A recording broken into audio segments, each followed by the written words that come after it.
minivan since the incident. And that's it. That's the end of the story. Eventually, I calmed down and finally ate my donut, which, thank goodness, has not gotten damaged in the ruckus. But yeah, that's the whole story. When I was writing this chapel talk, I told my family that I wanted to tell this story, and at first, they thought it was a terrible idea. Because, let's be honest, I handled the entire situation extremely poorly. I didn't even tell you about these several sobbing, hysterical phone calls I made to my parents. And it's true. There was no epiphany, no moment of bravery or personal growth, just me panicking about a spider and a snake. But think about the world around you for a second. It seems, to me at least, that everyone and everything is telling us to be the best at all times, at everything. School, college applications, job interviews, sports, they all tell us to be the best student, the best athlete, the best artist, the best musician. Social media tells us to have the best body, the busiest social life, the most friends. Honestly, all of that pressure can feel overwhelming. And I'm telling you this as a very competitive person. I love getting the chance to prove myself and show off my strengths.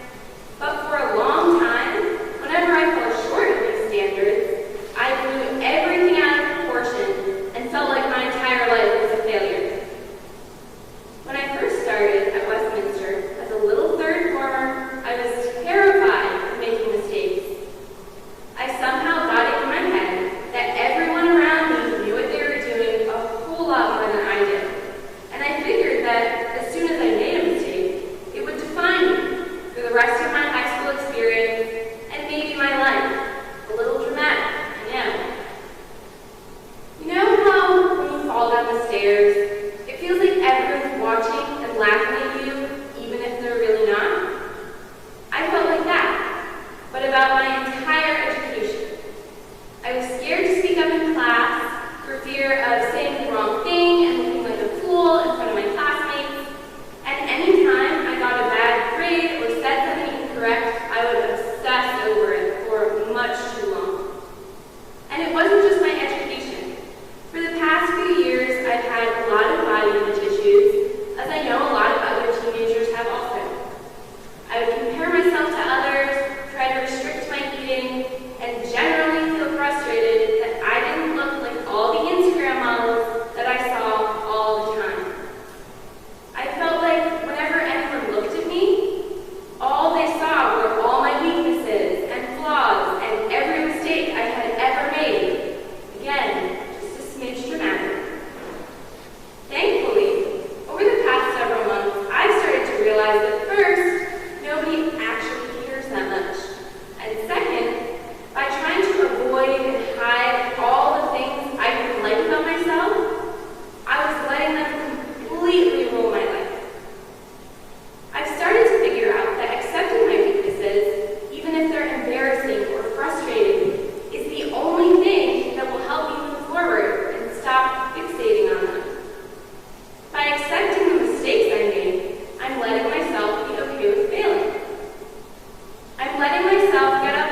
flaws,